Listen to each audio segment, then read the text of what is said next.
Right, welcome back. The time is 8:14. It's National Foster Care Month, and this is when we recognize the vital role that foster parents, social workers, and advocates play in supporting children and youth.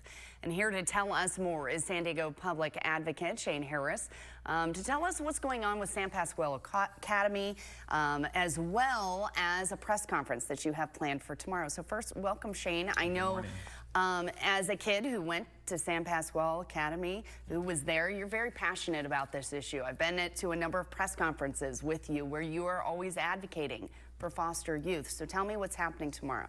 I mean, I spent 13 years in the system. I've talked a lot about my story here on air.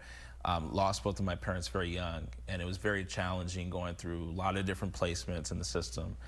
When I was at the end of my time in foster care, I was about 16 years old, the county had to move me out of a foster home, and there was literally nowhere else for me to go because I didn't get adopted in care. Some kids do get adopted. There are good stories that come out of foster care.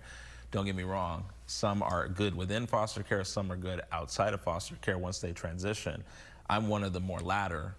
I, was able to find my path, but at the end of my time in foster care, I ended up at San Pasqual Academy because I had to be taken out of this foster home and there was literally nowhere else for me to go. And so this residential education facility became the place that was best fit because nobody wanted to take in a 16-year-old. So the county now is looking at, once again, we are now 4 years later, reimagining the campus, or at least that was the initial discussion. And so the campus now is, the county is now looking this week at winding down San Pasqual Academy Tuesday, Wednesday at the Board of Supervisors meeting. And so I'm opposing this. I'm working closely with the organization that now manages the property, Rite of Passage.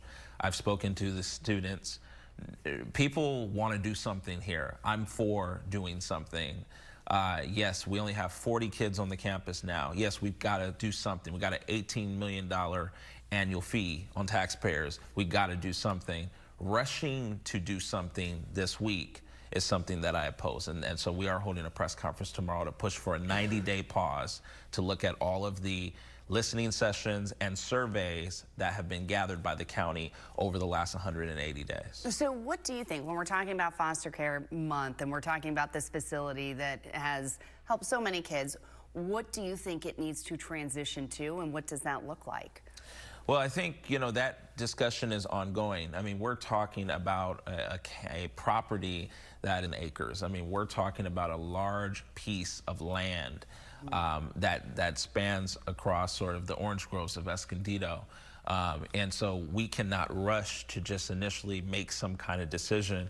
I think the dialogue should continue. What I do think and do believe is the campus can be useful and should continue to be useful for foster care related issues, right? Whether it's transitional housing programs for foster youth, whether it is having a place where families, literally whole families could go, biological families could go, other families, whether it be foster families and others, to have a place in which the county can transform that into.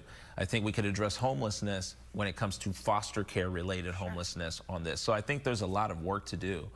I'm certainly for a transition, a reimagining. 4 years ago, I was more opposed because of the dynamics. There were more kids. There was more sort of dynamics involved in that. This time around, we do have less kids on the campus. Something's got to be done. I just think the county needs to keep its commitment of only keeping this week's discussion to a discussion about the listening sessions that they held. Okay. They held listening sessions. They had a survey out. The survey collected 180 responses. For a county with 3.3 million residents, every taxpayer has a stake in this. Every foster kid has a stake in this. Every former foster youth, alumni of the campus, has a stake in this. Not enough people were involved in those sessions, Ali. I know that. The attendance was bleak at these listening sessions. I know that. A lot of that has to do with the county contractor that was hired by the county to do this. I don't think that they did a good enough job at doing that outreach. I'm saying 90-day pause. Let's do more listening sessions, and let's come back to the table in 90 days with some recommended actions. I think something needs to be done. Rushing to the plate without having a clear agenda and plan to make sure everybody is successful in this is important. And I will say this finally, Ali, there's 19 7th through 10th graders on that campus right now. These kids are not near graduating yet. They're in the process of doing that. I think there's got to be an individual plan for every single kid that is left of those 19, 7th through 10th graders. I remember being in care and having to move from my school, move here, move here, move here. That was my story. I don't want that to be the story of kids coming behind me. Yeah, you want that stability for those youth, and we appreciate you coming in to talk about it. And then Monday morning, we're holding a press conference at the county building at 11 a.m. Okay. Folks want to know what's going on. Follow me on Instagram at Shane Harris Now. Call my office, 619-354-8051, or email us, sdpublicadvocate.harris@gmail.com. We need you involved this week. We need San Diegans to show up not just to the press conference, but to the Board of Supervisors meeting. Write on the e-comments. Tell the supervisors, yes, something needs to be done. Don't rush to do it this week. Let's hear how these listening sessions went, and let's gather more public input so we can make sure we make the right decision for foster youth, for our community, and for our county. All right, Shane Harris, thanks for coming in and sharing your insight on the issue. Thank you. All right.